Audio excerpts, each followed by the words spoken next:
Hello everyone! Now, gagawa tayo ng paper t-shirt galing sa paper boat. So, may boat na tayo.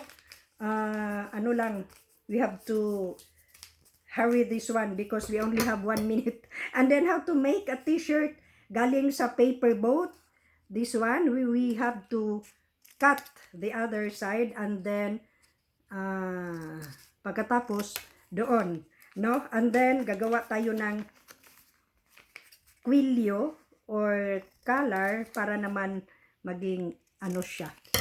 And so, this is our t-shirt galing sa paper boat. So, may t-shirt na tayo, no?